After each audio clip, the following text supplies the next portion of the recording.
Assalamualaikum warahmatullahi wabarakatuh. Nama saya Emelda Putri Hayanis dari kelas 12 IPA 2. Di sini saya akan menjelaskan bab 3 mengenai teks editorial. Teks editorial atau biasa dikenal sebagai tajuk rencana adalah artikel pokok dalam surat kabar yang berisi pandangan redaksi dari media yang bersangkutan terhadap suatu peristiwa yang menjadi sorotannya. Fungsi dan karakteristik umum teks editorial adalah fungsinya menyoroti peristiwa-peristiwa atau masalah aktual yang menjadi pro dan kontra. Redaksi media itu melakukan ulasan ataupun penilaian secara kritis. Di dalam teks editorial terdapat fakta, pendapat, gagasan yang menjadi fokus ulasannya tersebut. Adapun karakteristik umum teks editorial adalah yang pertama, berisi fakta-fakta tentang peristiwa ataupun permasalahan aktual. Yang kedua, berisi pendapat redaksi tentang peristiwa yang menjadi sorotan itu, baik berupa kritik penilaian, harapan, maupun saran-saran.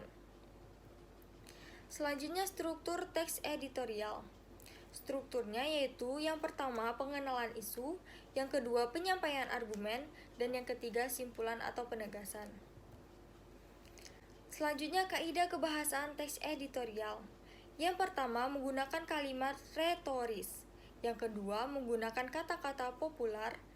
Yang ketiga, menggunakan kata ganti petunjuk yang merujuk pada waktu, tempat, peristiwa, atau hal-hal lainnya yang menjadi fokus ulasan. Dan yang keempat, banyak menggunakan konjungsi kausalitas. Selanjutnya, perbedaan dan persamaan teks editorial. Persamaannya ditemukan dalam bagian-bagian, yakni terdiri atas pengenalan isu, penyampaian argumen, dan penutup. Adapun perbedaannya yaitu dapat ditemukan dalam hal pola penyajian. Misalnya teks editorial yang satu berpola kausalitas, sedangkan teks editorial satunya berpola pertentangan. Nah, selanjutnya langkah-langkah penulisan.